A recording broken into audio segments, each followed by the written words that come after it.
You can say what you want, but I never been scared. Never been scared. Never been scared. Welcome to the More Than Sports Podcast, where everyone has a story. On today's episode, I speak with Chester Johnson. Chester is a two-time state champion with Evangel Christian Academy in Shreveport, Louisiana. Chester also leveraged his time at Evangel to earn a scholarship with the University of Louisiana Lafayette, where he spent 5 football seasons playing the position of running back for the Ragin Cajuns. On today's episode, Chester speaks to how he transitioned from the public school system to a private school at Evangel Christian Academy. Chester also takes the time to share how he was injured during his senior year in college and how he battled depression as he stepped away from the game of football.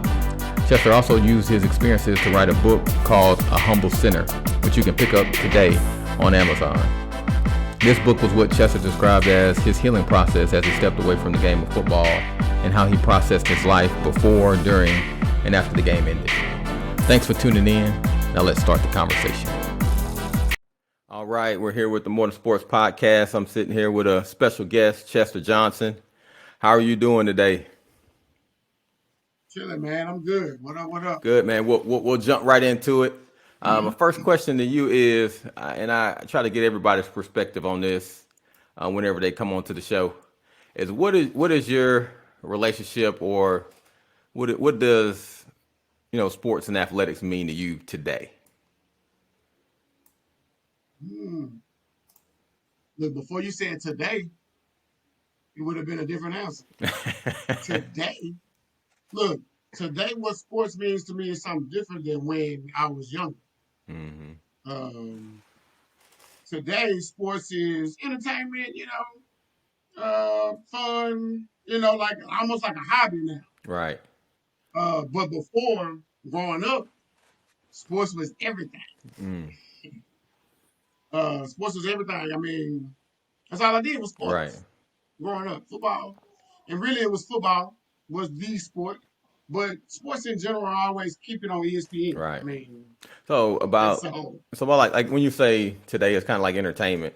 Like, so when you watch today, whether it's NFL, NBA, whatever you like to watch, like you don't have any invested interest. Like, you don't look at the game a little deeper than most people because you played. Like, how do you view it from the lens of a former athlete? I don't have, like, growing up, I was a 49er fan. Okay. Right?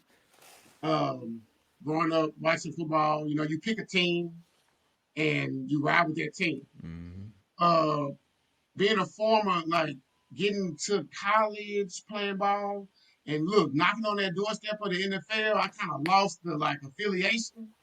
Right. With like a team because I was trying to get on a team. Right. That's what it was. But now when I watch the game, it's not just entertainment because I do have that eye. Right. So look, I'll give you an example. You can ask my wife. I'm always pausing the game. We got DVR and all that now, so I can pause the game when I see a play that developed a certain way, and I'll pause it and I'll rewind it and I'll show her, you see that block, blah, blah, blah, blah. So I do look at it from a different lens. Yeah. Cool, man. Cool. All right. So at what age did you start playing sports? Organized football, I was 5 years old. 5 years old. I can remember, I was 5. What did you start playing? Was it flag football? Was it t-ball? It was flag football. Man, look, since I can remember, the ball was in my hand. I think watching my older brother had an influence, and just being in that environment where it was always around on TV. So I can remember wanting to play before I was able to play. Okay. I can remember my dad telling me multiple times, wait your turn. It's going to be your turn. I can remember the day my dad came to me at probably about 5, 6 years old, when he was like, today I'm going to sign you up to start playing. Like, I remember that day. So yeah, it was about 5 or 6. And was that just football, or did you play other stuff when you first started? When I first started sports, I played football and basketball. They used to try to get me to play baseball. A lot because my coach that coached me in football also had a baseball team. But I wasn't into baseball. Right. Back then, that was boring. I was like, no, it's too slow. I played football and basketball. Right. Yeah, it's kind of interesting how that is. Like when you even look at the numbers of like African Americans playing baseball, maybe 20 years ago as opposed to today, the numbers are significantly down. I mean, you're getting a lot of people from the Dominican Republic and things of that nature, from the Cuban areas. But, as far as African Americans playing baseball, it's just not something that's really encouraged. I guess it's not many highlights, not as much attention when it comes to baseball and stuff like that. So we tend to drift away from, that sport because it's not a high notoriety sport. But when you were growing up, did you have any mentors, or who would you consider would be a mentor for you when you were growing up and getting started in athletics? Like, did you have certain people you looked to? My dad. Okay. And my older brother. I wouldn't necessarily say like mentor, because mentor I didn't have, let's say. I had my dad and my brother, who I was looking to for that. Right. I guess like younger age anyway, but I mean, as I went along in my playing days, there were certainly definitely different people that came along that I grabbed knowledge from. But I mean, honestly, throughout the whole thing, who was steady, it was Pops. Okay. So did you watch him play when you were growing up, or like what? Yep, I did, didn't I? Yep, I did. My dad played in like those adult basketball leagues. Okay. So we always was at a basketball game watching him at a tournament on the weekend. They was going out of town to different tournaments and stuff like that. So I was always watching him compete in sports. And he was pretty good, I remember. And so I definitely can now thinking back, like that did influence me a lot. Yeah. Okay. And did I guess I'm assuming since he played, he had encouraged you to play also. So just watching that, and I think that's Yeah, I mean, like I said, it wasn't even an encouragement, right? It just kind of like you just fell in line. Like he didn't really have to say anything, I don't think. right. Okay. Well, good. So let's get into Evangel, and why did you decide to go to Evangel, or how did that come about? And just for obviously people who may not know much about Evangel, Evangel is a school in Louisiana, and I believe right now, as we speak, they're probably around 14 or 15 state championships. So they have a long pedigree of winning in the area, in the area of Shreveport, Bossier, and really just in the state of Louisiana in general. So to have an opportunity to go there to play football is a big honor, because you obviously going to be tied to a winning tradition. But Evangel is what we consider a private school. So it's not really necessarily open to everybody to go there, if you don't have the resources, or maybe if they don't provide some assistance for you to attend Evangel. So I guess I'm a little curious on how or why did you end up or decide to go to Evangel? I'm gonna tell you this: it was not my choice. Not at all my choice. That was all. Not at all. And I think it's a pretty good story too. Look, we had a football game at Evangel my 6th grade year. I was still playing the Spar Little League. We had a game up there, and I knew. Look, my youth football coach son was already at Evangel. So they saw us at the game when we came to play. You have random people in the stands or whatever. Ripped it up, Big Marv. I ripped it up, Okay. and after that, I'll never forget. I start seeing Evangel Christian Academy on my call ID. Recruiting. They was recruiting. And maybe like a couple times, right? And this is the 7th grade year actually, because I can remember my dad coming to me and saying that, like basically like you going to Evangel. It wasn't like a choice. It wasn't a discussion. It was him and my mom had talked about it, and you going to Evangel. You're gonna go over there and like visit the school basically on my spring break, 7th grade year. I had to go over there and like spend a couple of days like going to class, with them. And I can remember when he told me that I was in the backseat of my mom's car crying like a baby Oh, because here I was at Ridgewood, okay. and so I was about to go into my 8th grade year. I'm about to be the man, Right. middle school. I'm gonna be Right. the man on the football team, basketball, whatever. So that was like, no, didn't want to do that. Hmm. So I So went over there though. if you weren't going to Evangel, what high school were you slated to go to? Well, slated to go to, I probably would have been like in the Southwood district, Southwood but I was District. going to prep. Okay. I wanted to be a yellow jacket. Ah, okay. Look, watching y'all and watching Arnaz. I wanted to go. Run the option at Burger and be the quarterback. And be the quarterback. Right. That was my dream to go run the option at Burger. Mm. Yeah, and for those that don't, yeah, Arnez Battle was a quarterback at C.E. Bird High School in Shreveport, Louisiana, who was an all state at the quarterback position and ended up obviously going to move on to Notre Dame to play in that position. So Mm-hmm. in that area, that at that time, to even see a black quarterback doing the things that he did was special for anybody to watch. So you Mm-hmm. say so. Moving on to 7th grade, you were told, voluntold by your parents that you were going to be moving on to Evangel.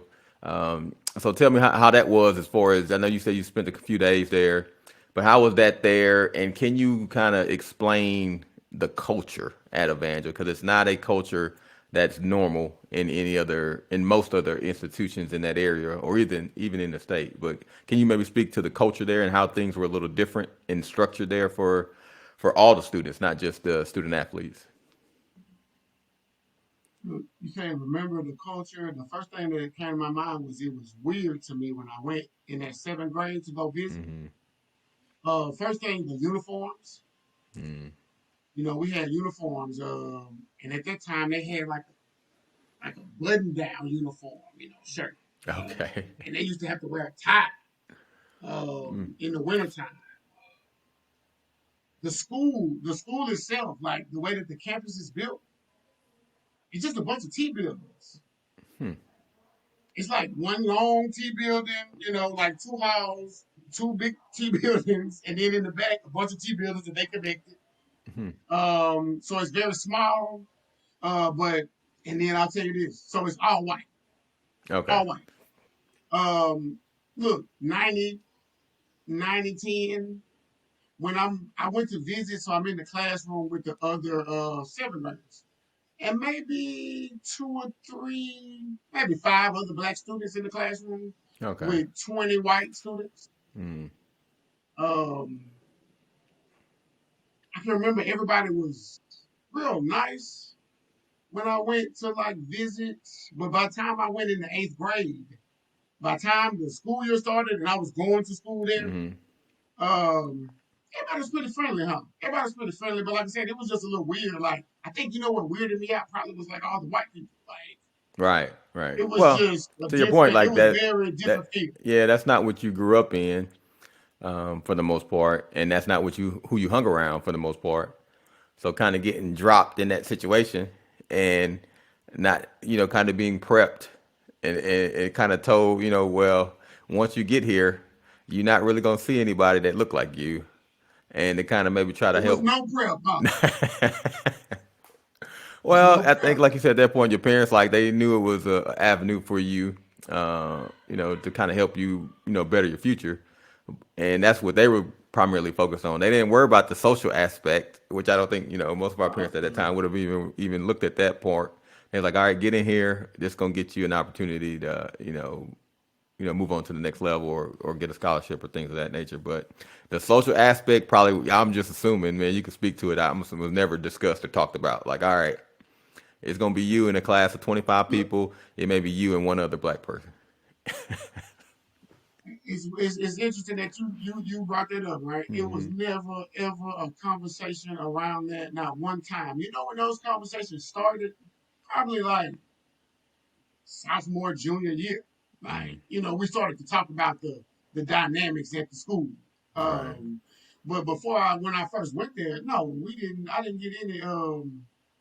I guess what is the word? Alert. Like, but I will tell you this: I met some guys off top, like some guys like black boys. Mm-hmm.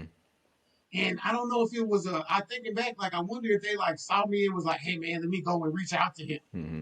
Like, but it was immediately that like people came up and, made themselves friendly. So that was good. Like I didn't have to go long being the outside dude. Right. Right. No, I understand that. And I think for the most part, everybody who comes into a new school or new situation, whether even it's on a job, for the most part, you're going to try to gravitate to people that look like you. And I Yeah. don't know even if those other guys that you were referencing, were they playing sports also, or were they just there as students? They were also playing sports, but at the time that I met him, I didn't really know that. Mm-hmm. Like we met like at school, like through the campus, like in class or something. Okay. All right. So I guess when you were saying you got there in the seventh grade, I guess going into your eighth grade, I'm assuming that's around 98, roughly 99, Yep. 1998, Yep. 99. 98, 98. Okay. So at that time, Evangel was, as I spoke earlier, like a perennial power. I think they were either had won one or two national championships, maybe moving to a third. So how was that just being on campus and being around that? A lot of buzz. I think in '99 they won the national championship for the whole country.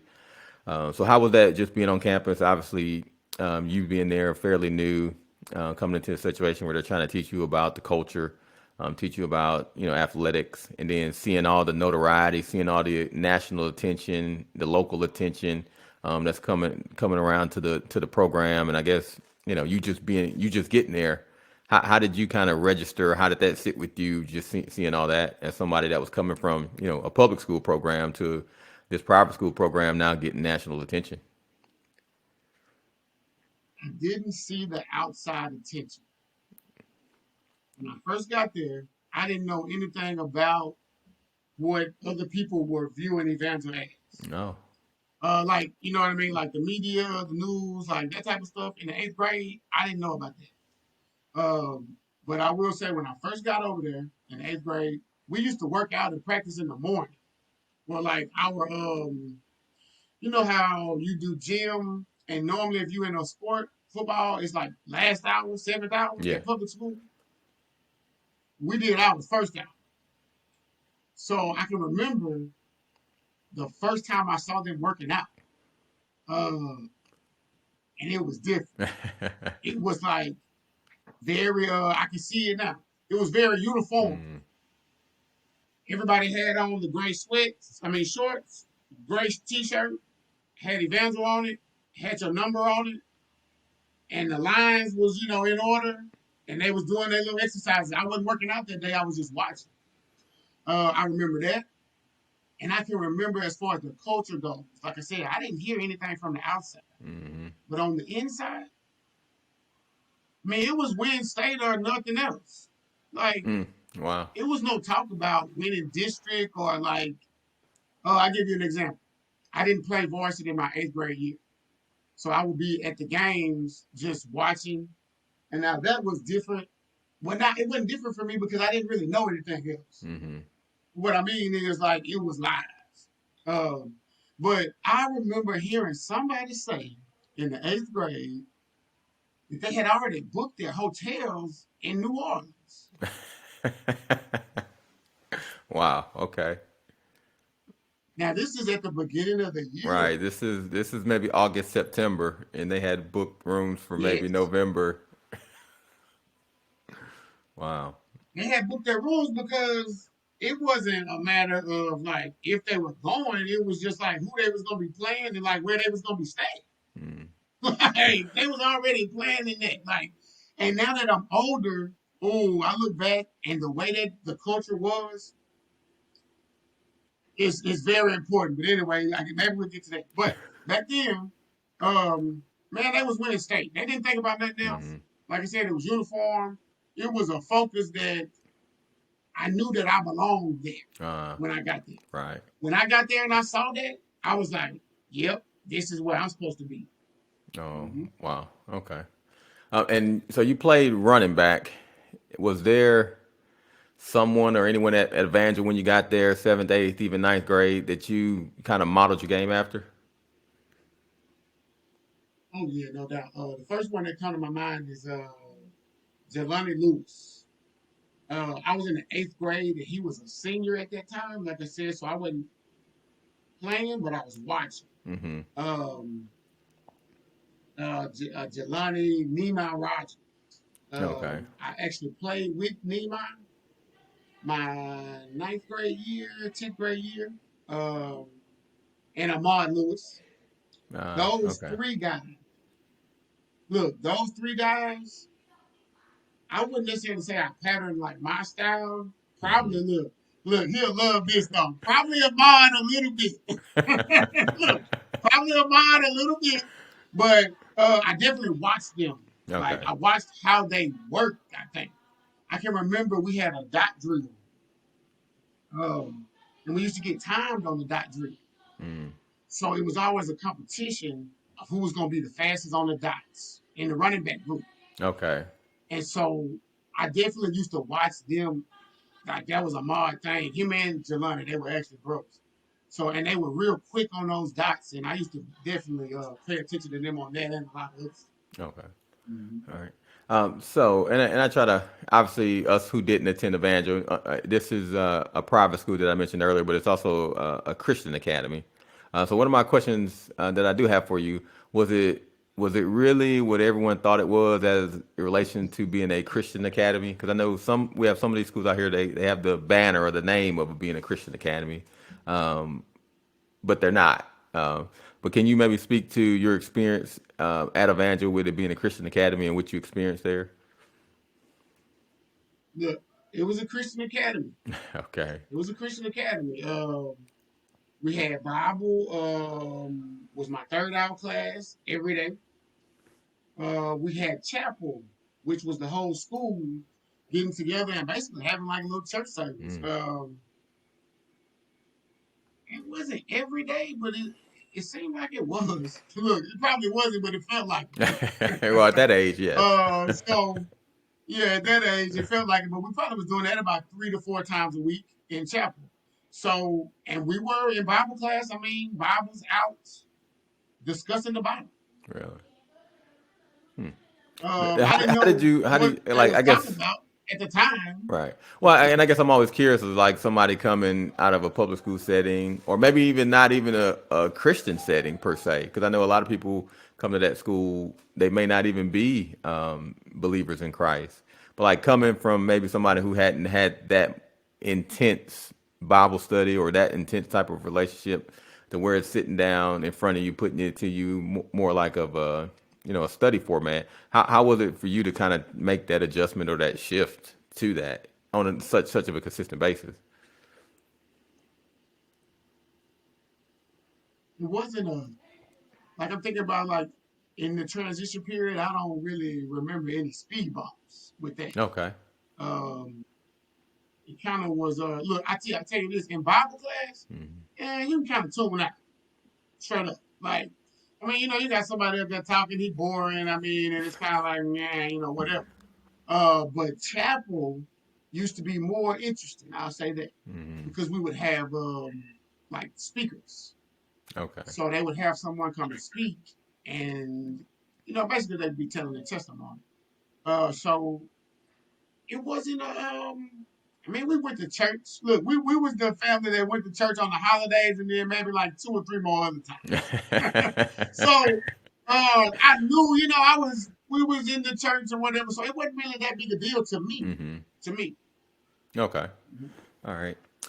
So speaking to this past season at Evangel, obviously you got to bring this up. Mm-hmm. This past season, like we spoke earlier, Evangel's won multiple state championships, multiple district championships, um, highly notarized in the city, in the state, even in the area. But this past season, Evangel was 0-8. Um, and I guess my question to you is, does that bother you that the program has taken such a significant step backwards? Normally, it's the other way around. It's 8-0 or 10-0, and it's a district championship or state championship tied to it. Now it's the inverse of that. So how do you, as a former player that played at a high level, how do you take that? It bothered me. It did. Um, I mean, it happened this year. That was the worst year ever that I remember us having. Since what? I graduated '02. So even like you said back before in '90, let's just start at the '90s. That's probably the worst. Um, it did bother me. I go back for a game or two here and there, but I'm not really close with the program, Hmm. like the coaches. I don't really talk to them much or whatever. So I kind of would have thought that it wouldn't have bothered me. But man, we was getting blasted this year, like 50 to nothing, and then see the thing about it is we go on the road and we play big boys in other Right. states. They came out to Texas. And I think it was Allen. That's one of the best programs in the country. I think a team from Mississippi or something came in. But anyway, we played around the country teams, and when you see that, it's embarrassing. It's embarrassing. Yes, yes, because everybody always want to talk about Evangel. So when a couple times this year, somebody called me like, "Man, what's going on with the E, man? Y'all get bust up." Yeah, I want to hear that. So what's and you may not have a bunch of perspective on it, but I mean obviously you have some thoughts on it. Like why do you think like with so much success that it has such a drastic turn so fast? Like is it players? Is it coaches? Is it a combination? Has the culture changed? And I know you said you don't spend a bunch of time in the program now or around the coaches now, but just from a former player from the outside looking in, and obviously you speak to other players that you played with, and they have insight and perspective. Like, what do you think is the drastic turnaround at the program? Like, what's the cause of that? It didn't just start. Okay. I say that it didn't just start. So if we go back years, I'll say this, like you said, we was winning state championships when I was there. It wasn't a question. Man, when I was a sophomore, we was 60-0. Like we had won 4 years in a row, like undefeated. Mm. Not lost a game. Now, and let's say about the past 10 years, they have 3, 4 losses a year. Like, different teams are able to beat them now. Mm. So I And say let me that jump it in just right there. started to change. Three or four losses a year is normal for any other program. So let me, I'll throw that in there. Look, look, man, you know how many times I lost when I was 4 years there, Paul? No, I don't. 3 times. Three. The Okay. whole 4 A whole years. 4 years. So to have that in the season, it's like, what are y'all doing? But look, if you can recall when Calvary came along, I do. when Calvary came along, let's just say without going into many details, it was a split between Evangel and Evangel. Hmm. So people went from Evangel to Calvary. People stayed at Evangel.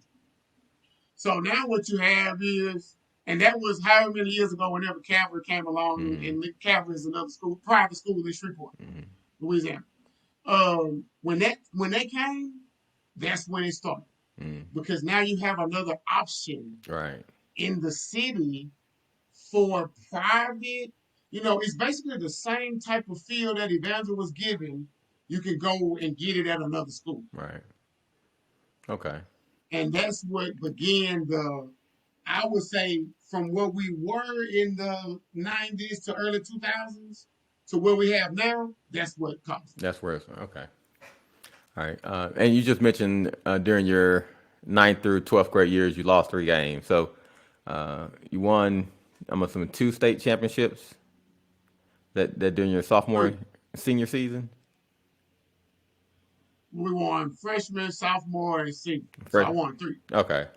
So whenever you got there and you started playing, like, was there any pressure to continue that legacy of winning, or it was just something that you understood, like we're going to win state championships? It was pressure.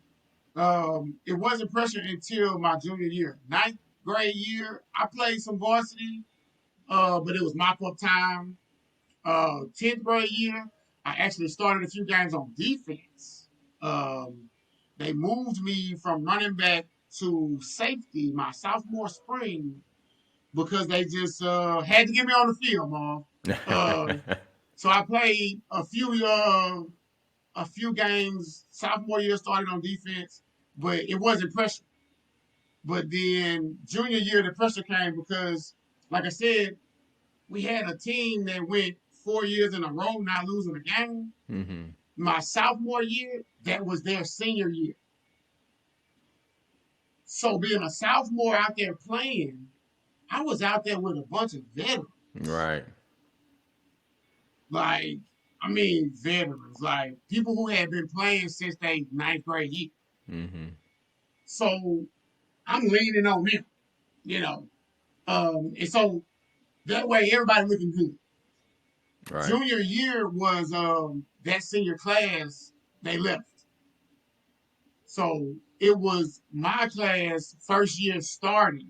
Mm-hmm. Like that was my first year starting running back. That was my friend's first year starting receivers and like DB and D line. Like that was our time to take over. Right. So oh yeah, and then we had just went 60-0. Mm. So the pressure was to go 75-0.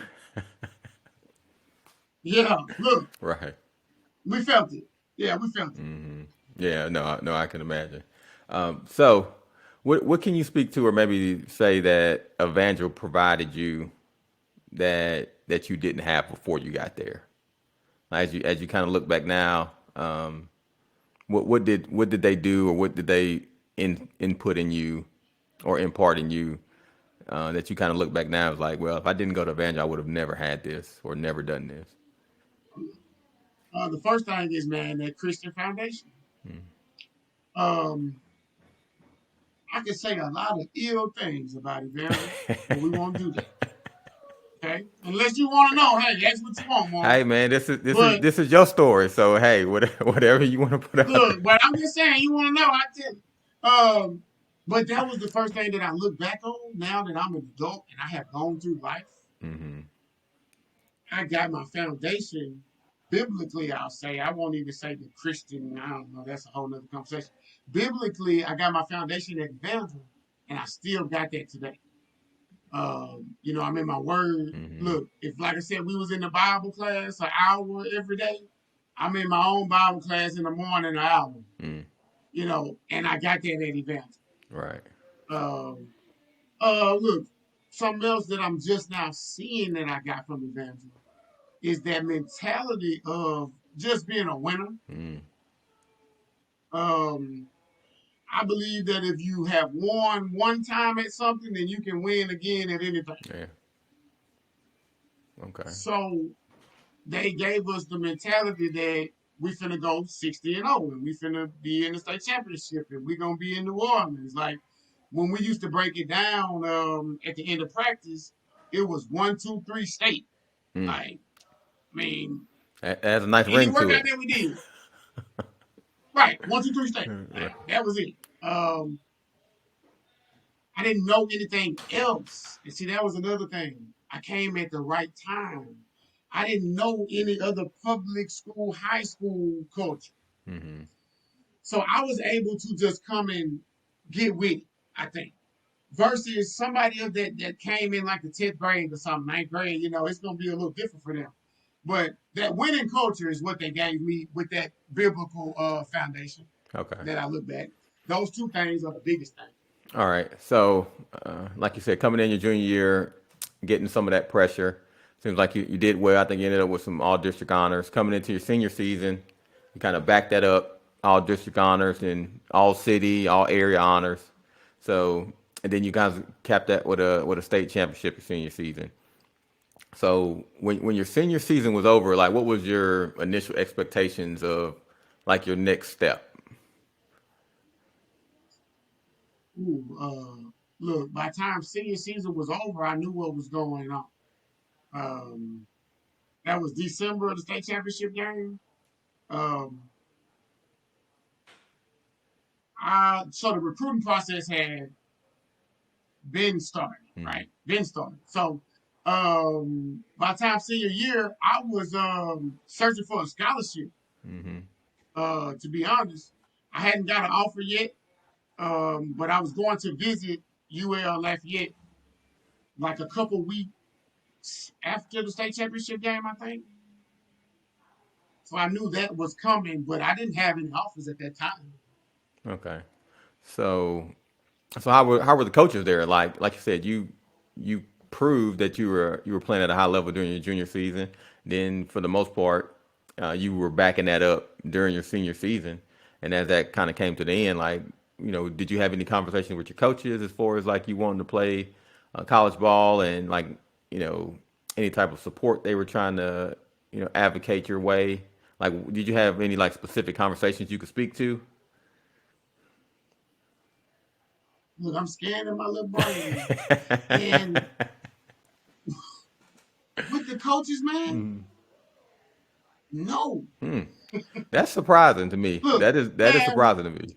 I'm gonna tell you. I'm gonna describe. Let me paint the picture of the culture for recruiting at Evangel, because I know it's probably surprising to you.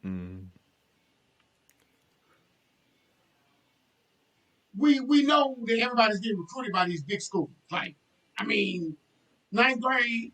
Ever since I got there, I see big schools coming and recruit these guys. We got All Americans. I mean, the quarterback is Gatorade Player of the Year one year, my sophomore year. So I'm literally watching the TV camera in the hallway, following him down the hallway. Like, they had a show doing a special on him. So it's big. I mean, recruiting like that, just you feel like it's just gonna happen around there. Okay. So by the time my junior year came, I started getting letters from colleges. I can remember, that was also a thing in the culture at Evangel. Getting letters. Getting letters. Right. There was a place in the office that everybody letters came for football. So it was literally like you was going in there to check, like, man, you got some letters today, blah, blah, blah. So I can remember the first time I got a letter, Big Ball. My homeboy came and got me out of class and was like, man, you got a letter in the office, you got a letter in the office. I'm like, what? Kentucky University. Oh, okay. The Wildcat. The Wildcat. And at that time, I think they had, man, you know his name, quarterback. They was throwing for all them yards at that time. Okay. Man, I cannot remember that quarterback name. He ended up getting picked high by Cleveland. But they were pretty decent at that time. Is that Tim Couch? Type of offense. There you go. They ran the same type of offense as Evangel. So once I got that first letter, the letters start coming in. Like, Ole Miss, I can remember, Southern Miss, Kentucky, Southern Miss, Ole Miss was the ones that I saw a lot of junior year. And then, they start talking. But anyway, coaches, no, bro. They did not have that conversation at all. You know who they would have those conversations with? The high recruits. Okay. I can definitely remember seeing them talking to guys who were the All-Americans about what they wanted to do.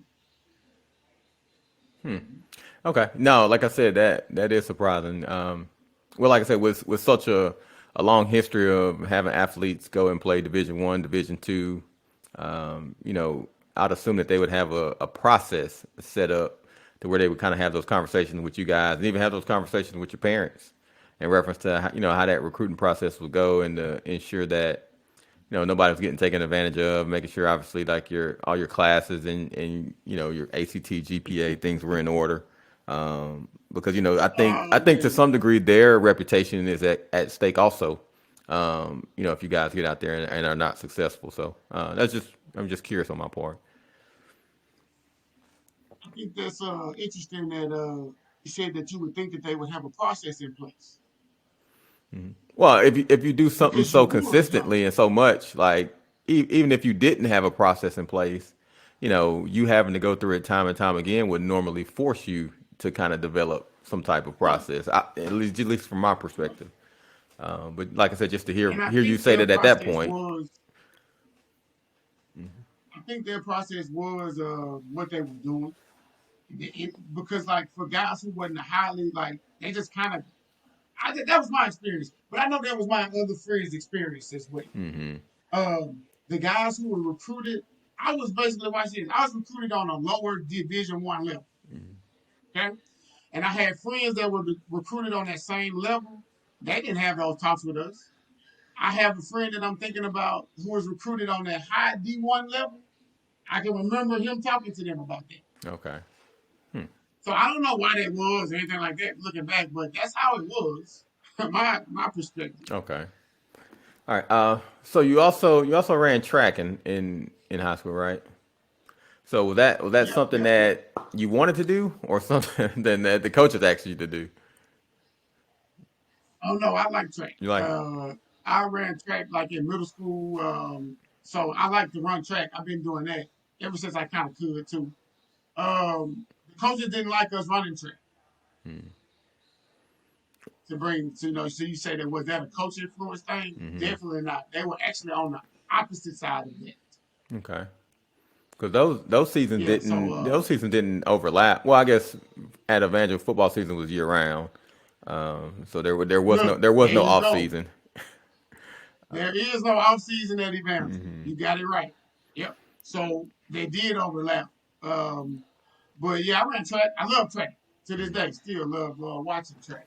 Right. I ran what I run, the 200, the 4x2, and the 4x1, and the 110 hurdles. Okay. So and did you receive any, I guess, accolades, district honors in track? I'll say this: look, I didn't really run the 200 well. How about that? My race was the Okay. my race was the hurdles. I went to state in the hurdles my junior year. All right. So you I finished fifth, I believe. all right. So would you My say you were junior year. a better track athlete than football athlete? Definitely not. Definitely not. Okay. I will say this: if I would have had the same time that I had in football in hurdles, then I could have performed it at a high level just like football. I think Okay. it Well, just wasn't the same time spent there. yeah. Well, and I can see how even doing the hurdles could correlate, with playing running back. So I can see how those could help both, each could help each other. So okay. All right. So let's get into ULL. So you decided to go to the University of Louisiana Lafayette. So how did that come about? How did that decision? Um, like was there conversations with your parents? Um, did you have a conversation maybe with your any coaches? I know you spoke earlier in reference to not necessarily having any feedback from them during the initial process, but once you decided, like, all right, this is where I'm going to go, how were those conversations? Just to answer that quickly, because it's quick. I still had no conversation with the coaches, even after I made that decision and like went on that visit and all of that. I don't ever remember talking to them about that. Man, my dad took over my recruiting process. Um, UL was recruiting me my junior year, senior year. I went down for a game junior year. I watched, and they had a certain coaching staff at that time. And then when I went into my senior year, they had a new coaching staff. So I didn't know if they was gonna keep recruiting me, but they did. But it was light. It was light. I didn't really hear from them much. But my dad actually sent my tape out to every state school. And UL called me, wanted me to come down for that visit. The running backs coach actually called me, wanted me to come down for that visit. Me and my dad, it was like that official visit. They was paying for everything. Mm-hmm. Went down on that visit, and like I said, I didn't have a scholarship offer. It was December. Signing day is in February. Mm-hmm. So I don't know what I'm gonna do at this point. So we go on the visit, have a good time, party, do all that. And then Sunday they bring you in with the head coach, and y'all just kind of talk about what they thinking about. And I can remember having a conversation with my dad before I went in that meeting. He said, "What you gonna do if they don't offer you a scholarship? What we gonna do?" I said, "Well, I like it down here. It's close to home. I feel comfortable. My brother had actually went there like a couple years before me. So I had been down there to like drop him off and been on the campus. I was familiar.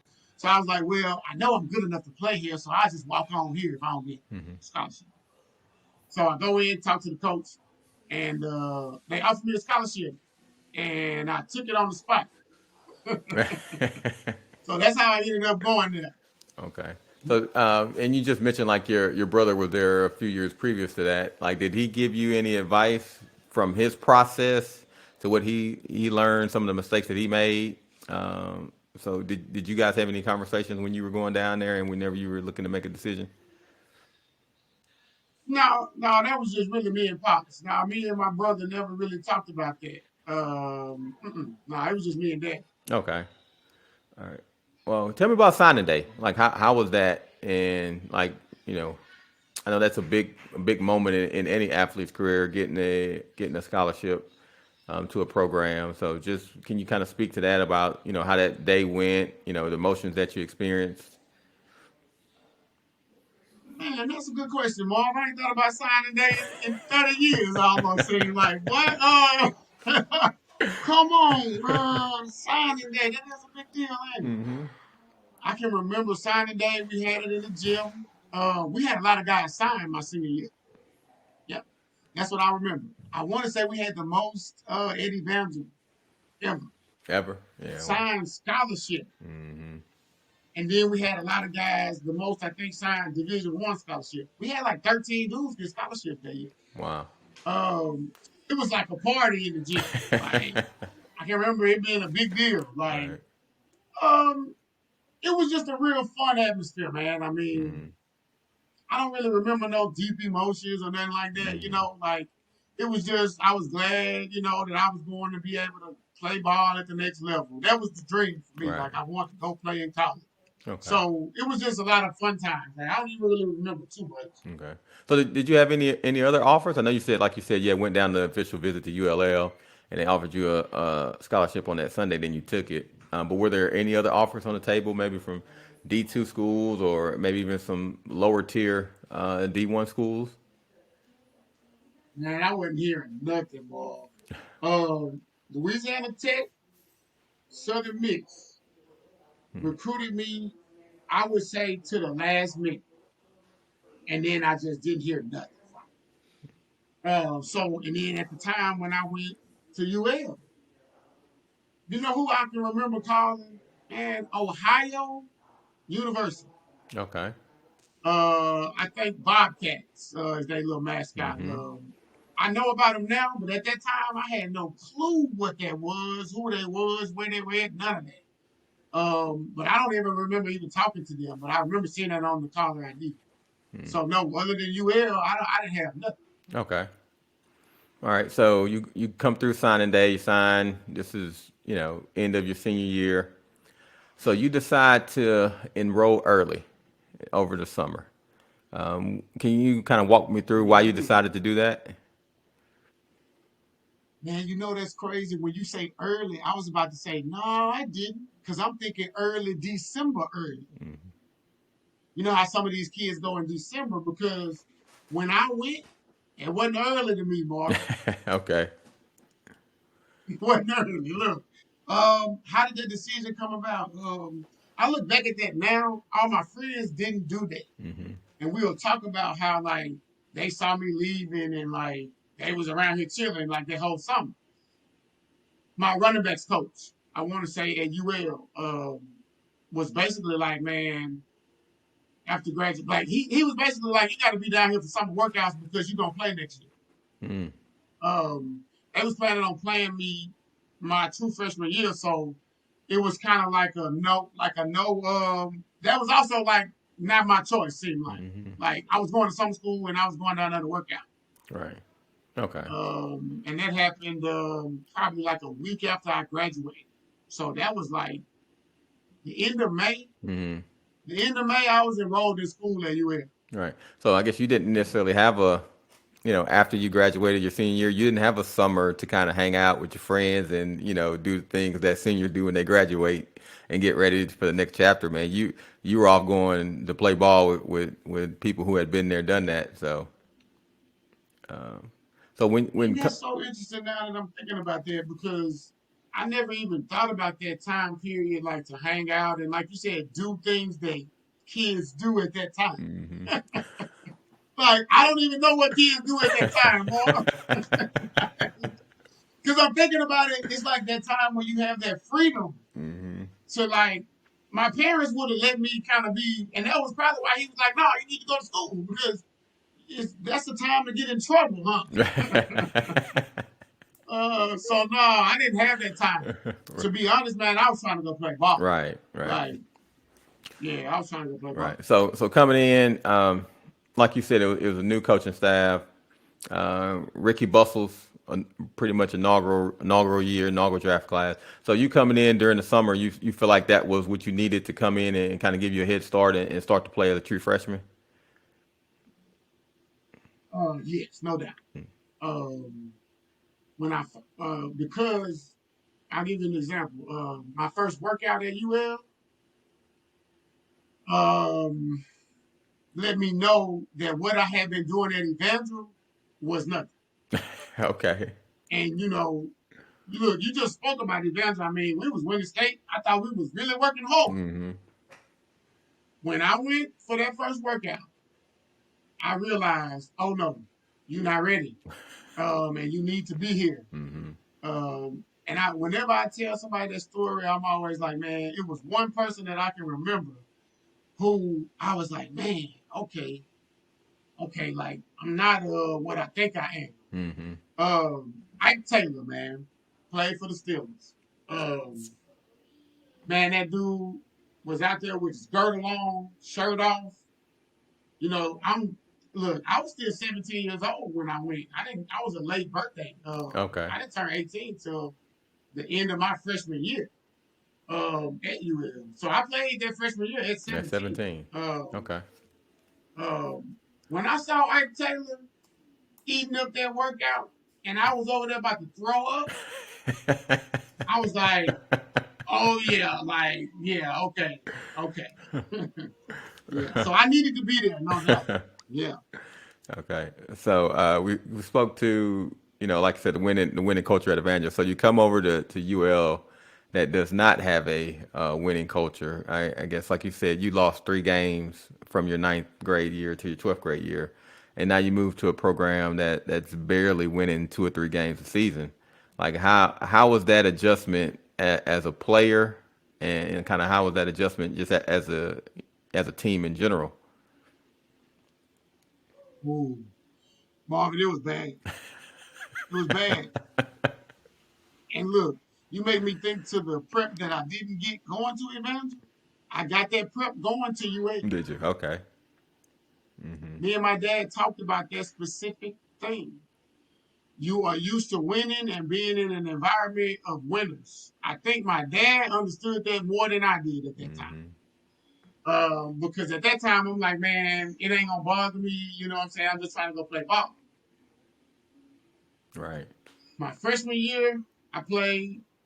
I don't even remember where we went. We might have won 3 or 4 games. So like 3-7, 4-7, 3-8, something like that. My sophomore year, I was starting. Marvin, we started off the year 8-0. I mean, look, reverse 8-0.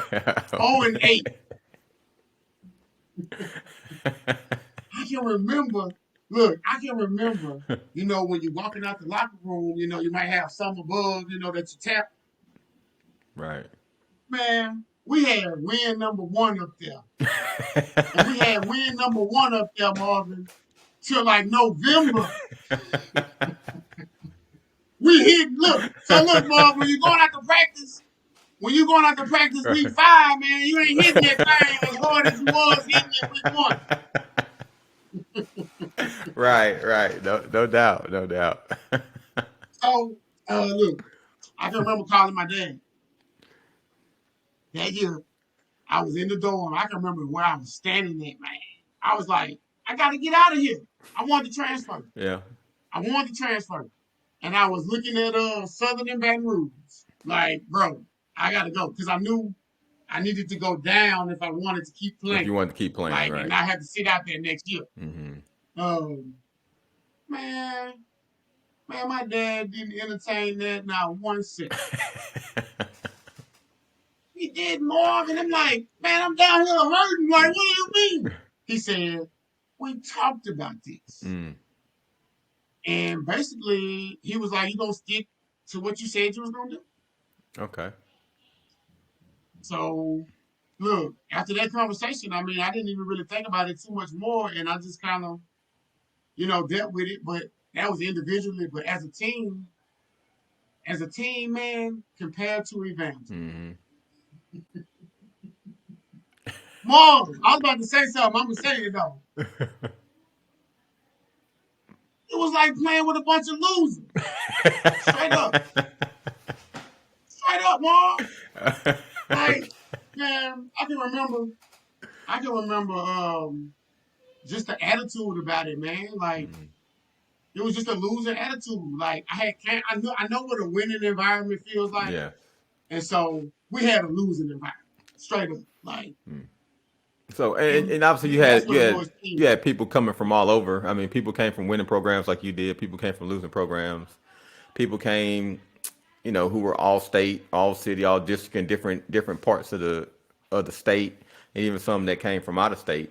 So to kind of mesh all that together with the new coaching staff and try to make it work. I mean, I don't obviously it's not an easy thing to do, but to your point, you know what the formula looks like. You know the work that needs to put in. You know the mentality that needs to put in.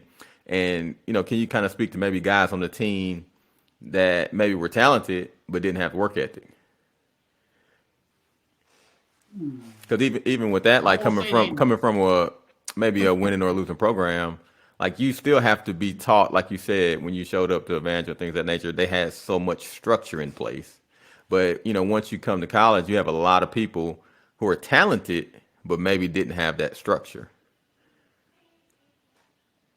Well, I mean, I'm thinking about it in just not even to pinpoint one person. I mean, I think that's like the majority of the people that are coming into college. Like, I'm thinking about like my teammates. Like, if I was to talk about the guys who came in and had the winning work ethic and blah blah blah, it would be 5 or 10 of those guys. And then the guys who didn't have that work ethic, about 50. Like, but I think it had a lot to do with the culture that we had. That it was so easy to quit. Wow. It was easy to just be like, oh, well, we're going to lose. And I don't think I'm thinking back, like, a lot of guys didn't come from winning programs, right? So, well, put it like this. The program that I came from, man, I mean, we won national championship my sophomore year in high school. So, I'm looking back and it's like, it's no way for a lot of those other high schools that those guys were coming from, they weren't on that level when we was playing in high school. So there's no way for those guys to come from that school to be on that level. Right. Of the way that I was thinking about that. Right. Your mentality and your approach to the game. Right. And I guess that's to your point. That's the job of a coaching staff, and even to your point, maybe the guys that were seniors and juniors on the team, to try to bring everybody together and galvanize everybody to try to change the mindset of the program. Because obviously you got a new head coach for a reason. So. Oh yeah. Okay. So that program had issues previously, and to try to make that turn and that pivot, it's hard. We didn't have that, Mark. We didn't have that. We didn't have what we had at Evangel. At Evangel, bro, it was a family, straight up. Like, as far as football went, we was a family.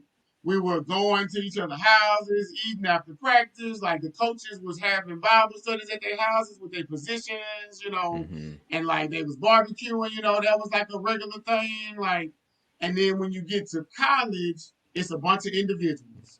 Well, the culture that we had. The culture, right. I know that there are other cultures in college that have that same type of feel, but we didn't have that. It was a bunch of, I'm here trying to get mine. Right. Yeah, no, I can understand that.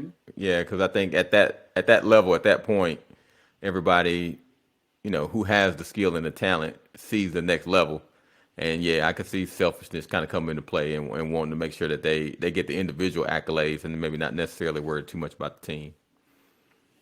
Well, because of the culture, right? Like, Mm-hmm. if the culture is like, will let you do that, it's like, then you just do it easier, I think. Like, Right. because if they were in a winning culture, we would have bonded together and, like, been better. Mm-hmm. Like, yeah. Right. All right. So, like you said, you played your freshman year as a true freshman, sophomore, junior. Senior season comes up. Um, what happens your senior? Senior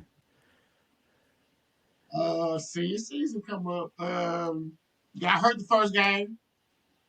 Uh, Playing Texas Longhorns. The year they won the national championship. Okay. So, when was that? 05? 2005. 2005. Mm. 2005, we playing Texas first game of the year in Austin. I'm ready to go. Right. Marv, look, the summer before that, my running backs coach comes to me and he is after a workout. And you know what? I think I was like working out by myself that day. Like I was getting like extra one in. Mm. And he came and he was like, man, I talked to a scout from Detroit and a scout from New Orleans. They're going to be watching you this year.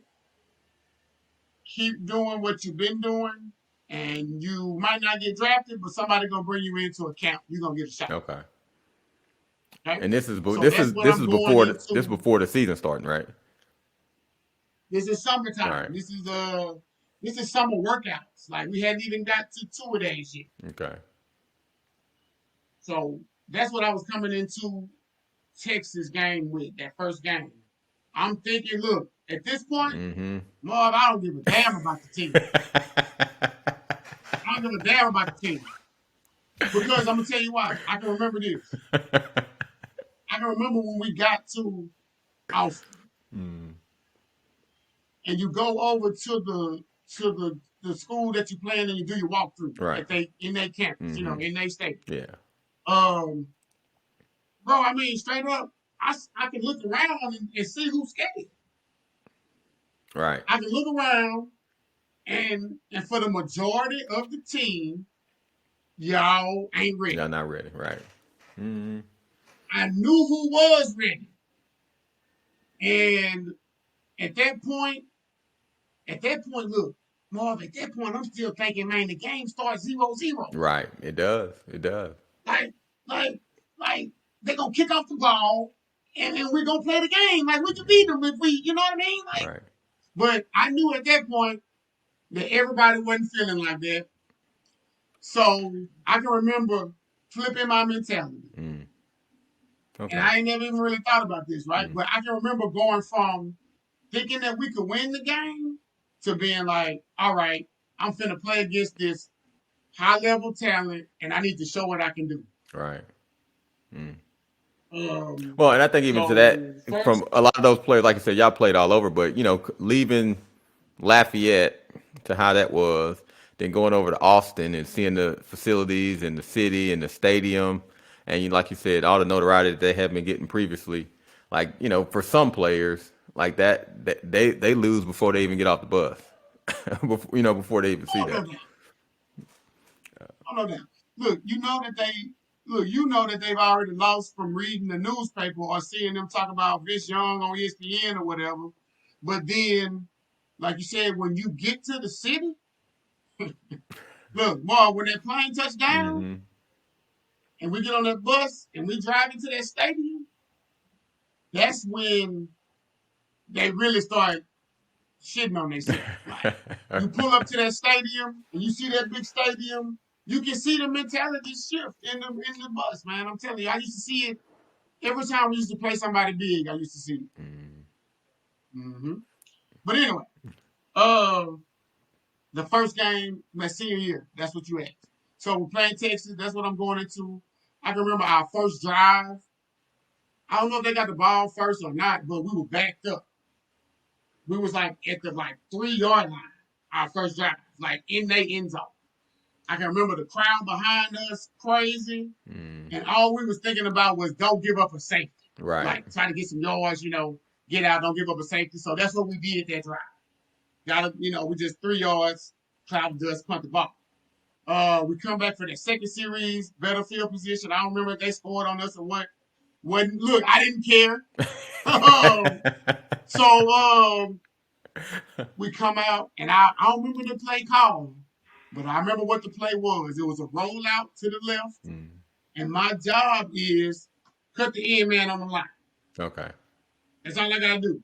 Cut the end man on the line. We rolling out. It's a quick pass. We need his hands down. Hell, you ain't even got to knock him down. Just get his hands down. Right. That's what I do. And I remember falling elbow first.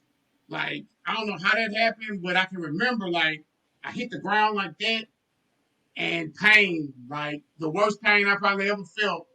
I tore my labrum on that cut block when I hit the ground. Oh, wow. Okay.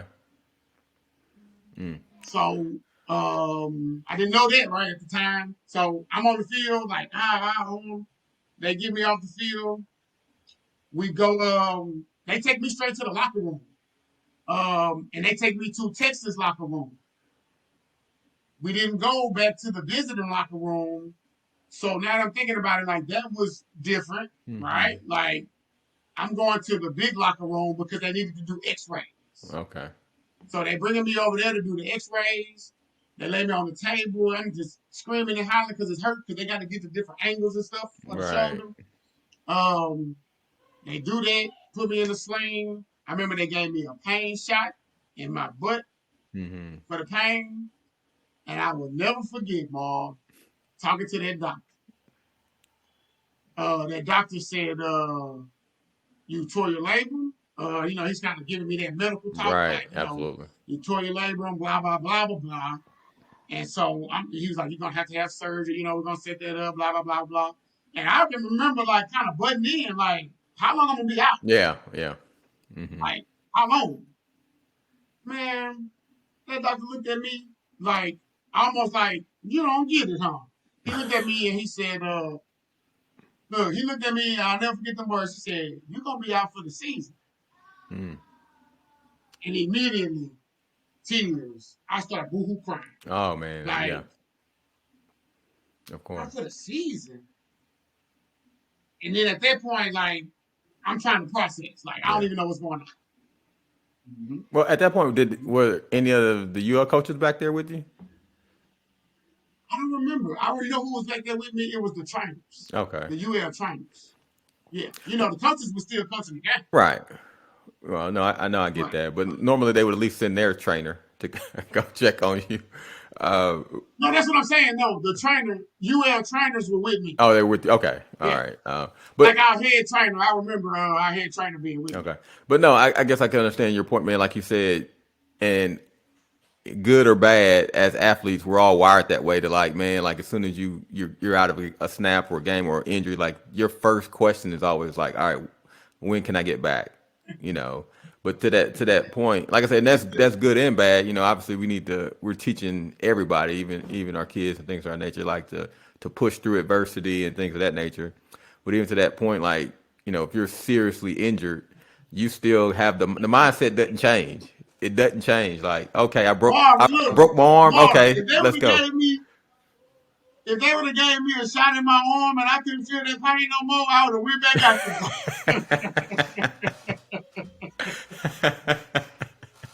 That's crazy. Right. Yeah. You just would have told him, hey, man, just tuck the ball into my arm, man. I'll figure it out. Right. But no, I kind of speaking to, like you said, when you're on the table, man, and the trainer were telling you you're going to be out for the season. And I guess for anybody, if you're gonna miss a week or two, that's something different. But when somebody tells you you're gonna miss the whole season, that being week one, and then, like you said, the conversation that you had previously about, people gonna be, in New Orleans and these other schools gonna be watching you, I can kind of understand, like, all the emotion, all the frustration, all the hard work, and like you said, even your mindset kind of changing. Like, man, if I take care of business this year, I'm gonna have a real opportunity to come on as a, maybe an undrafted free agent, try for a team, things of that nature. All that's gone in one play. Like, you put all these years of work, all those hours, even going to class and studying, making sure your grades are together. All the film sessions, all that's gone in one play. and then for you to kind of be sitting on the table, and then a guy just tell you like your season's over, like that's no. I can't think of any worse thing to tell an athlete than something like that. So I can kind of even understand like all the emotion kind of coming through because obviously as football players, as athletes in general, as men, even speaking to that level, like for the most part we're kind of taught to hold all those emotions in, but something to that level, like it's nothing else you can do but be like, man, like, so that I can kind of understand where you're coming from, man, and Oh relate to yeah, that. oh yeah, no doubt. Uh, and you said what you say? Look, listening to you talk about the work, I never really thought about that, like because it was just a part of football, like. But yeah, man, you got to put in some time. Like it was a lot, and I felt like, look, even looking back when you said that, I was like, man, look, it's like, I still got that, right? Like, man, I was right there. Right. Like, yeah. Okay. Uh-huh. So I guess that season 2005, I'm assuming they gave you a medical red shirt. Yeah, yeah. All right. So you kind of, like you say, you have the surgery, you do the rehab, then you come back as a fifth year senior. And I did have one question. So how does that work? So you came down there on full scholarship. So I'm assuming you signed like this is supposed to be like a 4-year scholarship. So Oh no, look, Mark, that's a good question that people need to know. Look, it does not work like that. okay. Yeah, that was my question No, because I didn't know. So yeah, it does not work like that. You sign your scholarship year to year. And you know how I learned that? My sophomore fall, I had a .5 okay. GPA. Look, and the coach brought me in and handed me like the paper, like that like if I sign that paper, I'm off scholarship and I'm going home. Okay. So it was like at that point I knew that like, wait a minute, you can lose this scholarship. Like it ain't just no 4-year guarantee. No. So but after that, yeah, you every spring I want to say we used to have to sign our scholarship. Okay. And everybody don't get that scholarship signed every spring. Okay. So, Hmm. no, I didn't know that either. So, like you said, you end up with the injury during the Texas game. So that spring 2006, are you signing another scholarship? Like how does that process work? It was like business as usual as far as like that paperwork went. I Okay. don't really remember anything like out of the ordinary. Like you got to sign this paper for this special thing. No, I just signed it again probably. Okay. Same old deal. As far as the scholarship went, yeah. Right. Okay. So all right, coming off of your surgery and your injury, obviously you're doing everything you can to rehab. Because like you say, you knew that you were doing the things that you needed to do to be noticed and to move on to the next level. So that did you feel like since you had taken that injury on, and obviously every year they're bringing on new running backs and things of that nature for the position, like do you feel like you were kind of forgotten about because of your injury coming into your senior season? Into that fifth year, Yes. look, Marvin, I feel like you've been doing some sneaky research on your ass on here. You sneaky here. Man. So first of all, I get hurt with that injury, Right. and I have to have that surgery. Um, you can say I go into a depression because I ain't playing ball. Right. Oh, Like of course. I'm Of sad, I'm course. low, like the worst ever, right? Hmm. Well, they did bring in 2 freshman running back that year, Mark.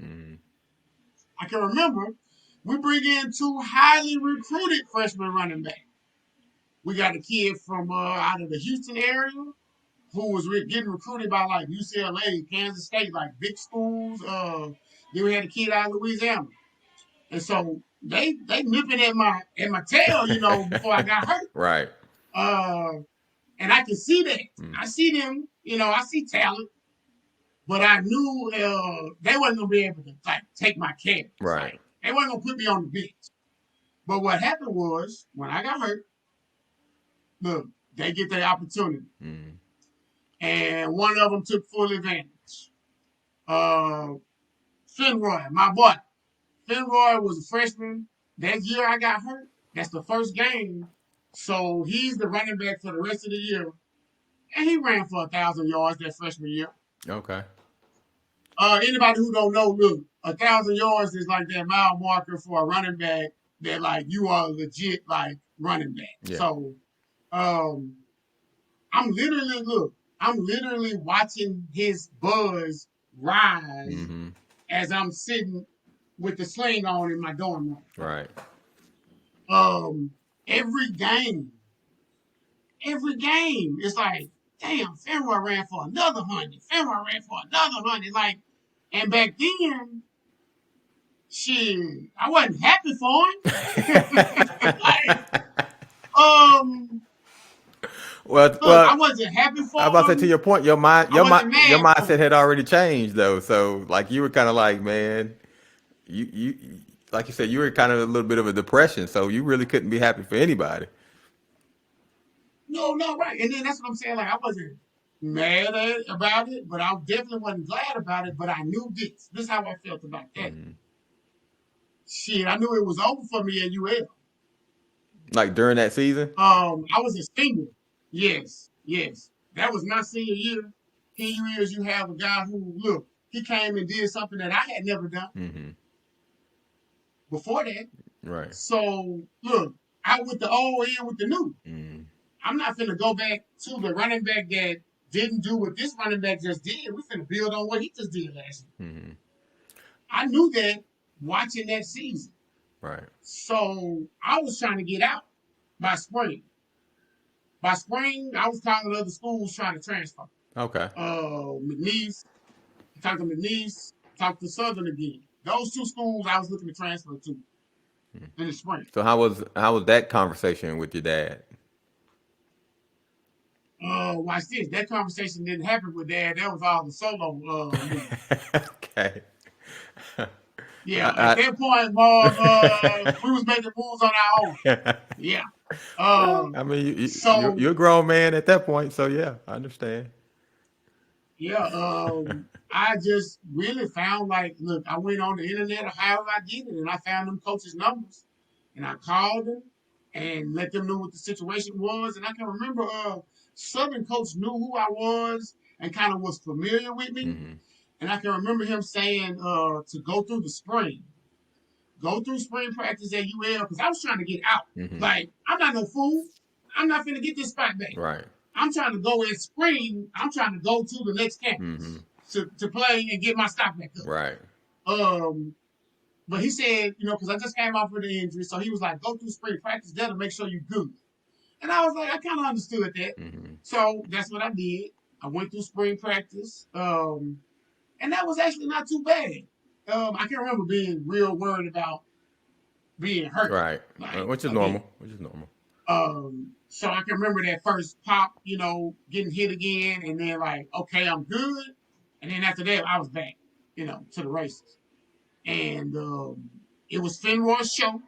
Look, it was Finroy's show. And I knew that spring, but they were doing different stuff with me. It's almost like they had created a position for me that spring. To do some different things, like out of the backfield, because I was pretty good, like when receiving, line me out at wide receiver to get some mismatches, stuff like that. And that's the type of stuff I wanted to do more of. So look, I don't know. It's like they convinced me to stay without even having that talk. Okay. Huh.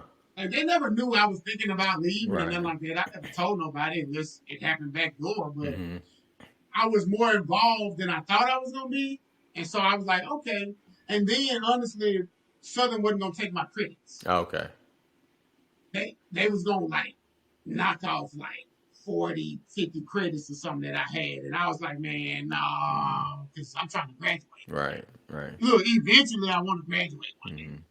So how was that relationship with you and Finroy? Like you said, he came in as a freshman and then had a great freshman season. Then you guys are coming into the spring and they're kind of creating a different position for you. And obviously he's still carrying the brunt of the load from the backfield. So how was that relationship with you guys? Man, I'm gonna tell you this. Finroy is a good guy.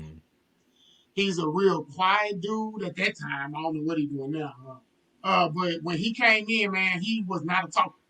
Like, and looking back, I'm gonna tell you, Finboy was straight about action. Okay. Like, he came to practice, he did what he did, and when I say not a talker, I'm talking about not a word. Like, Okay. we would mess with him about like how he didn't talk. Okay. Like, Finboy, man, say something. Say Like, you know, something. like didn't say nothing. So our relationship was cool because he didn't say nothing. So I So, don't know. It was nothing to like. You know, I'm thinking like if he would have been more of like a braggy type of swaggy type of dude, we wouldn't have got along properly. okay. But he was a real humble cat, man. Like, it still is to this day. I know he is. So it was no issue there. But look, I understand the question. All right. So you run into this fifth year senior. So how did that season go for you? Oh man, I ain't getting no balls. It was the Finroy show. Like I said, it literally was like the Finroy show in the whole town. Like, this kid came and like took over Lafayette, and that continued until that next year. So it's almost like I was a spectator of that.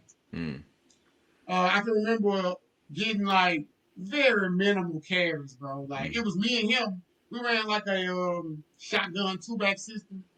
So it would be me and him, but the place was getting tall for him. Right. And that was frustrating, bro. So frustrating. Because hell, I knew what I could do. Yeah, at that point, like, did you feel like you could go and talk to the coaches about more touches, or you just understood it was a Finroy show and you just needed to kind of sit back and look? I have thought about that, of course. Man, I was such a kid still that looking back, I definitely should have been like, bro, give me the ball. Like, what are y'all doing? Because this is what I thought about even back then. I used to think about, like, you have two talented backs, but you're only using one. And you like so the defense can key in on that one. If they used both of us, like 60-40, 70-30, like, you know, we could do more with the offense. Yeah. Like, it's actually what I was thinking. Like, but, our coaches, man, we were very, our offense was very basic. Like they did what they were going to do, and if it didn't work, they was just going to keep on pounding their head into that brick wall. Like, well, and a lot of times if you don't have a guy that can, quarterback specifically, that can put the ball where you need to and, kind of a cerebral thinker, like that's all you can lean back on, man, is running the ball. That's all you can do as a coaching staff. All right. So obviously your fifth year senior, that season ends. Obviously you didn't get the carries that you were looking to get. Like how did that look moving forward? Were you looking to have a pro day? Did you guys have how did that transition look for you after your college football career ended? Yep.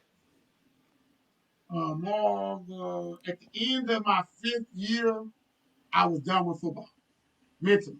Okay. During that 5th year, I hurt my knee. So I tore my shoulder up. That first game, that 4th year, 5th season was maybe like the 4th game. It was a couple games before homecoming. I'll never forget. We was playing Florida International. It was a screen pass, like one of those wide screens to where you out there in the boundary where the receivers at. And my pulling guard who was supposed to get out there, Marv, he didn't get out there. And so that cornerback, that cornerback got a straight bead line on me. And he took me out like at the knee. At the knee, right. And I hyperextended that right knee. And what it was, a PCL strain is what the doctor said. So after that, I'm dealing with that. I go and get the MRI, all of that. So now before every game, I gotta. I missed a few games. I can remember I missed homecoming. And that was when I was like, man, I'm done with this. Homecoming game. Homecoming game. Right. I was still in, like, mentally. Like, I was still, like, because that year, look, 5th year, I became a leader. Right. On the team. My fourth year, I was thinking about hitting the league.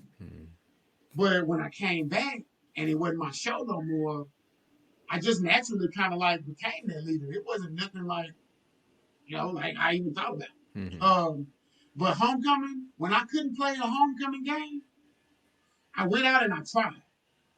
My coach told me to try it out. And I can remember going out there doing pregame and warming up and just feeling like, nah, bro, like you can't do it. Like, I know I can't go.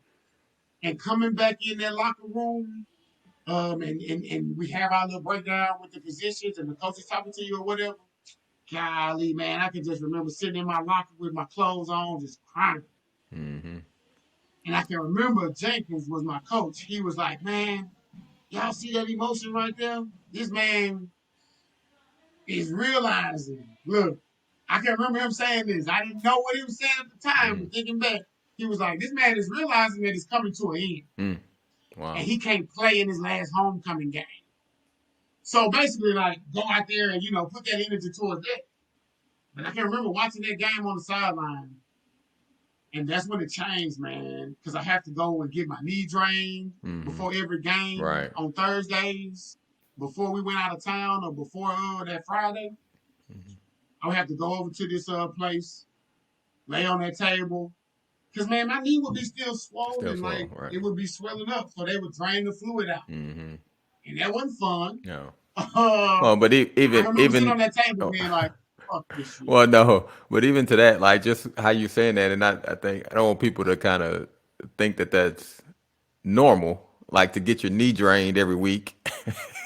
To go to go play a game to where you're gonna have to get it drained again the next week. But like we spoke earlier, man, you just had that mentality to like, I'm gonna do whatever it takes to make sure I play, no matter what the short term or the long term consequences might be. So, and at that point, that's when that question, how you said, like, when I hurt my shoulder, if I said, shoot, if they would have gave me something, I would have went out there and played. When I had that knee stuff going on, that's when I was like, nope, I'm not doing this no more for this. Wow. So, leading up to that senior year, after that last game, I was done. We played ULM my last game at home. I can remember watching that whole game was eerie. It was eerie as a mother lover. Thinking back, bro, it was almost like it was like Halloween. Like, because I knew, like, this was it. Like, I'm not playing no more. Okay. And I can remember walking up that tunnel after we shook their hands and doing all that, I was just crying and crying and crying, but I was done with it emotionally, man. Like, it had drained me. Right. Because after that, I still had, look, you say pro day. I didn't even go to pro day, bro. No? Okay. I didn't even start training. I didn't do none of that. I can remember right after the season, a couple CFL teams sending me information to come and try out. I was done. I didn't go do none of that. So it was easy for you to just be like, this is it. I'm retiring. I'm done. I'm going to start the next chapter of my life and just move on from there. Look, I wasn't retired. Look, I didn't have that mindset, right? I didn't know that I was retired. How about that? That's what was happening. But I didn't know it. So I was just mad, bro. Like, I was just like upset, angry, like all that stuff. That's why I stopped. Because inside, I didn't really want to stop. Man, after that, I came home and I tried out for like an arena team that we had in Shreveport, the Battle Wings. That was it though. I tried out for the Battle Wings, but like I still had that feeling. No, it didn't just go away. Okay. No, it was not easy at all. So, and before you left, like, how were you academically? Did you graduate during that fifth year, or what did that look like? Um, my fifth year fall, and then spring. Yeah. Well, so I finished that football season that fall, and I came back to UL that spring, and I was enrolled in 12 hours. I had 12 hours to graduate, and I was enrolled in those 12 hours. I did not pass one of those classes. Okay. Um, I literally checked out. Like I didn't. I was like I said. I was low, man. Like I didn't even go to them classes hardly. And then by the time the end of the semester came, I moved back home to Shreveport. That summer, I came back home because I had failed. Right. No, I understand. Well, but like you Look, like you said, yeah, I had failed, and I wasn't gonna be one of those guys that was just hanging around campus. right. That was my thought process. Well, but even like you said, like, and I don't think a lot of people speak to this as much as it needs to be. Like, there's so much stuff going on physically and emotionally and psychologically when you play sports, and then like you said, when you start compounding the injuries, like it's hard to stay focused on classes and things like that, man, when you're dealing with so much stuff psychologically and emotionally. So when you say like you had those 12 hours and you didn't pass any class, knowing that you were walking away, leaving that tunnel that last time saying that you were done with it, I can understand wholeheartedly, man, why you didn't pass any of those classes, man. You still was, trying to heal emotionally and psychologically and even physically. So to where you were at emotionally, man, you would still look or want moving forward. I know it's looked at a lot differently now. You would want a lot of those universities and those colleges to help players emotionally and psychologically and with mental health and all that other stuff that we have to deal with that comes along with playing the game and comes along with putting all that work in and not having to play and then putting all that work in and then all of a sudden it's snatched away from you. Like there's a mental aspect, man, that a lot of people don't speak to, that athletes go through, and they need that extra support from the university. And I'm not even necessarily maybe speaking to the coaching staff, but the university as a whole maybe need to look at providing some resources, and maybe they do now. I'm just not aware of it, to provide those resources to help athletes deal with that transition and deal with how they're handling things mentally when they come across those injuries. But You're right. You know you're right. And I think now, well, I know now they do a whole lot better with that. okay, I know definitely for sure now they do, but do they do enough? Definitely not. right, Man, I talked to a lot of guys about a lot of former guys who played for sports, for pretty much their whole lives, and the after effects of when it's over. I heard somebody call it post-traumatic sports syndrome. I can understand. Like think about it. Like, what am I supposed to do? That's how I felt when I was done. It was like I was supposed to be going to the league, like for at least the next 3 to 4 years, 5 years, right? So what am I supposed to do now? That's how I felt. So that's why I said, man, I had to go back to home base, like where it was safe at, like. But that was no good for me. Right. That was no good for me. Well, like I said, you did something for so long. Like you said, you're talking about from age 5 to 6, and now you're, in your early 20s. So you're looking at, basically almost 20 years of your life, like, has been attached to sports. That was your identity. That's who you are. And then, like I said, there was no preparation that came along to like, all right, this is who you are outside of sports. This is who you are outside of athletics. It's something that you have to just kind of figure out. And then, obviously some people do it better than others. Some people have a support system, and others don't. And, it's just something that, like you said, they're doing some things to help remedy that now.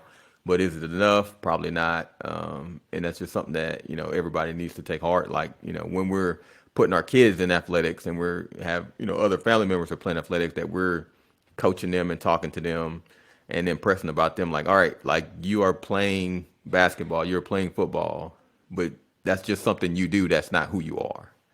And to kind of help have that transition and have that conversation. So when they do stop playing, because there's going to come a day where we all stop playing, that you can make not a healthier transition into life. So, but you speak to that. So you, like you said, you kind of tried out for the Battle Wings.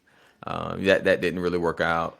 Was that your plan all along to kind of eventually go back and get your degree, or how did that work out? Well, when I came home, I had those 12 hours hanging over my head. I enrolled at some schools around town to finish those hours, but it took me 3 years to finish 12 hours.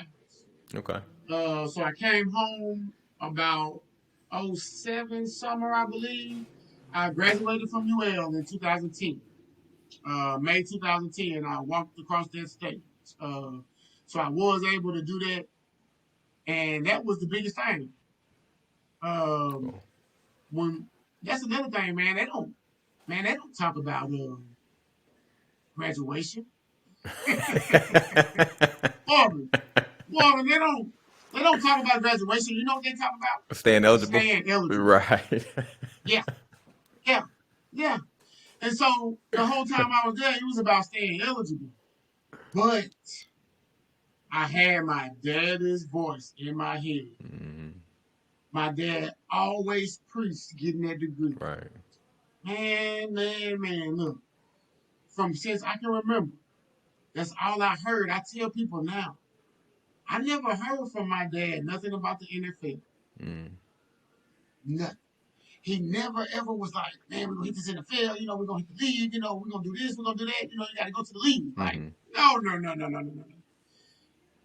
He supported the football like highly, right? But Right. he always said that the most important thing was that degree. So I think I had that echo going that like Hmm. no matter what, I was gonna finish. Right. I was gonna finish. Okay. And so yeah, I finished 2010. All right.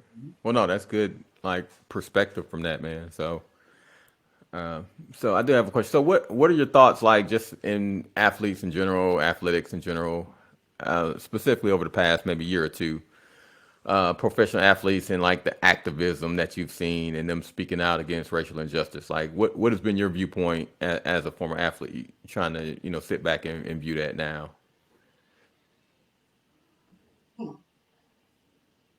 As a former athlete, Yeah, because you see, like the first thing that specifically NBA players, they've spoken out about, a lot of the racial injustices. I think even during the bubble, Milwaukee set out the game when the incident mm-hmm. happened in Kenosha.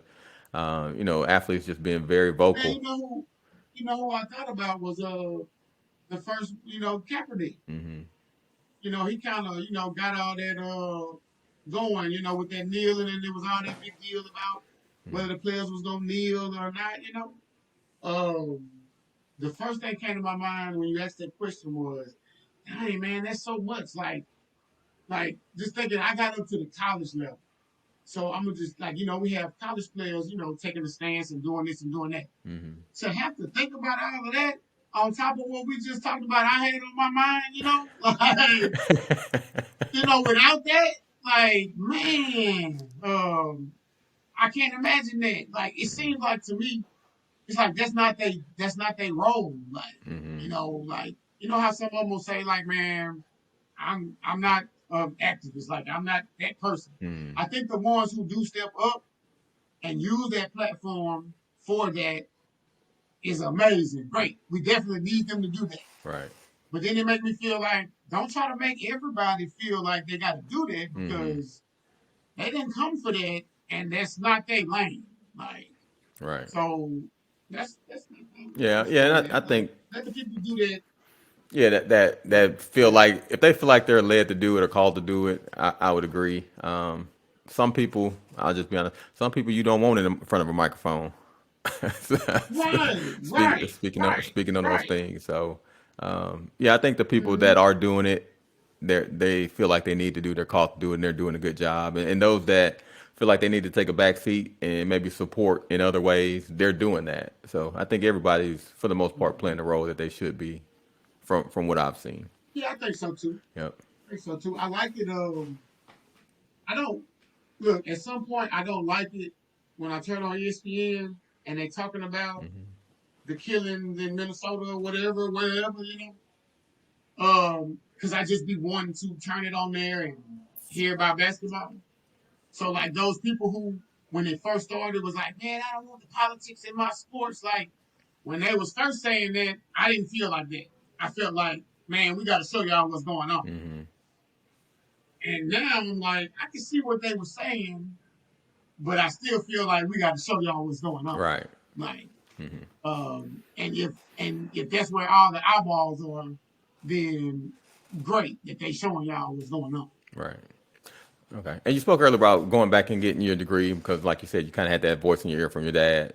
What did you end up getting your degree in? What? It was it's a general studies degree with a concentration in what is it behavior sciences. Okay. So psychology, sociology, things Right. of that sort. All right.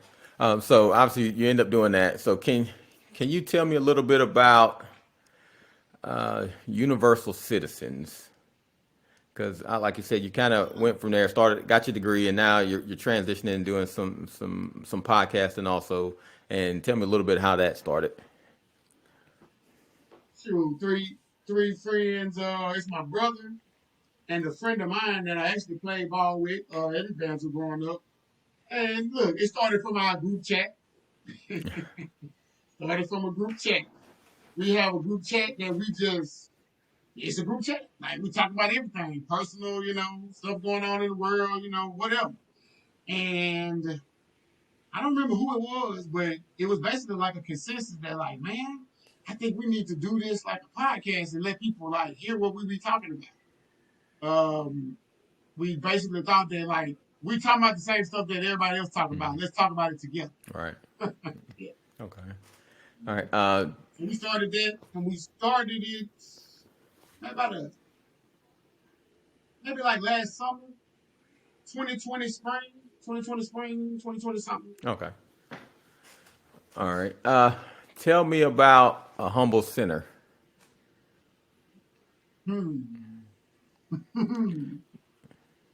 Oh man, that's my book. But look, A Humble Sinner is kind of like who I am. When you say tell me about a humble sinner, that's what I think about. That's me. Um, I was humbled when I got hurt in that Texas game. At that point in my life, bro, I was straight up Hollywood, thinking about going to party in the league and all this bad stuff I was about to do. And then I got hurt, and I went through that period of time. Shoot, I got hurt in 05, man. I was depressed. Right. Let's go ahead and call Yeah. it what it Yeah. is. Absolutely. I was depressed until about 2012, 2013. So that's about 7, 8 years Right. in there where I'm going through different things. And so that's when I came up with that whole idea, A Humble Sinner. But really, man, look, my mom passed away when I was 14 years old. Car accident. Life was a certain way from there, right? I think I was depressed since that happened, right? I had football, track, school, girls, whatever to distract me. And then once football was over and I came back home, it was like I had to face all that. Had to face my mom not being here. Okay. And that was the hardest thing that I had to ever go through in my life. Okay. Yeah. Cool. I did download it. It's on Kindle. I'll make sure we put the link in the bio. But no, I thought it was pretty interesting. Just like you said, just kind of a story and a perspective, unique to your own. So no, I just felt like that was interesting that, like you said, you kind of move forward and getting your degree in a sociology or psychology concentration.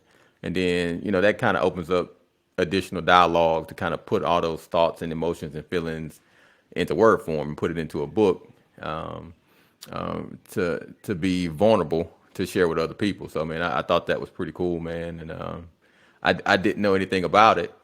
So when I did find out about it, I was like, man, I didn't know anything about this. So let me get this so I can start to read it. And no, I thought it was pretty cool for you to be that transparent and put that information down there. So yeah, we'll definitely And plug it, man, and get it out there, man, so other people know about it. I'll tell you this too. Look, I never thought about how you said like, dang, I had that background from psychology and sociology, and then I was able to kind of, make that happen, create that book because it was not a book when I started writing. Okay. Um, this was literally it was therapy for me. I was hurting real bad, and I literally cried out one day to God, and I heard some say, "Write it down. How you feel?" And I started writing in like 2011, I think, and finished it in like 2012. And probably about midway, like, I would write, come back to it, write, come back to it.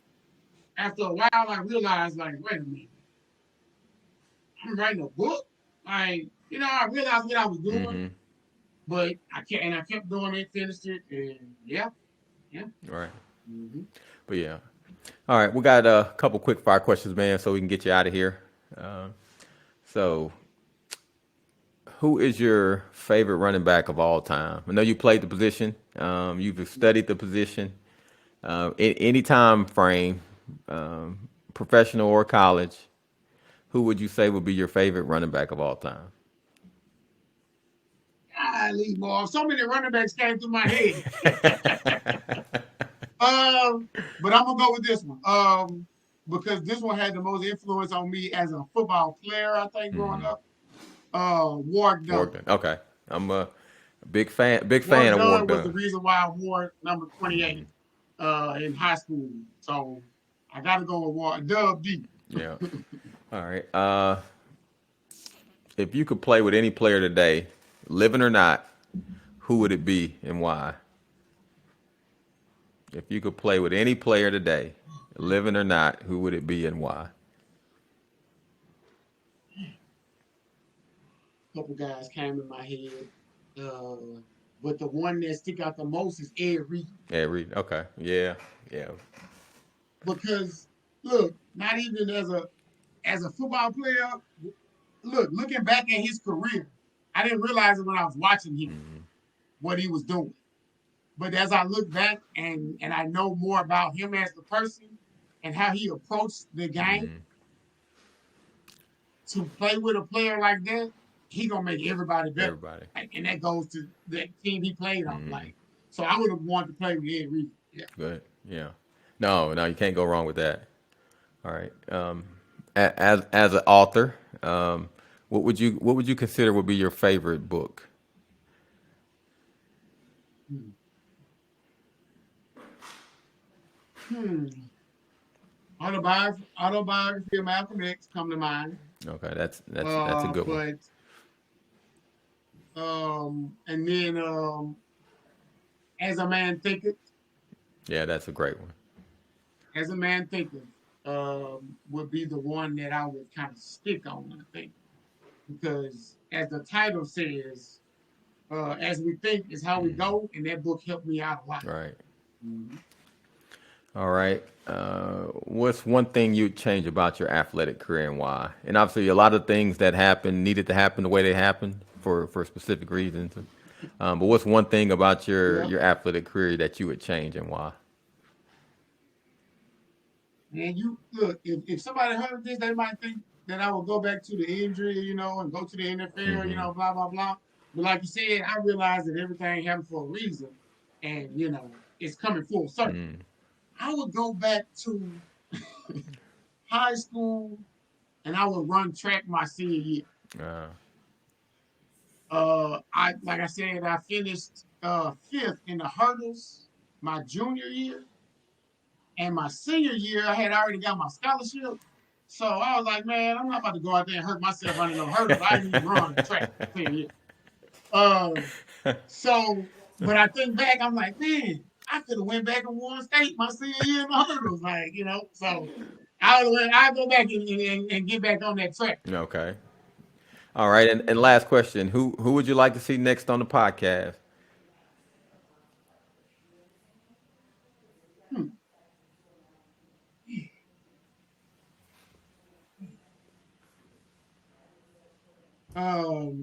A friend of mine comes to mind, a guy named Tristan Ross. Okay. The guy who does University Citizens with me. Hell of a story. Okay. Hell of a story. Was a high recruit in high school football. Got a real good story. I think he'll be good. All right. Okay. No, thank you for your time, man. Great story, great insight. Like I said, we'll definitely put the information of Universal Citizens in the bio, and obviously we'll put the information down there for a humble center, so you guys can check that out on Kindle. But thank you for your time. Check it out. Run them numbers up. But no, thanks for your story, man. Thanks for your time. All right. Appreciate it, man. Thank you for listening to the More Than Sports Podcast. Please like, subscribe, and set your notifications so you can be up to date on new content. Also, if you have a story you'd like to share, please reach out to us at mystory@morethansportspodcast.com.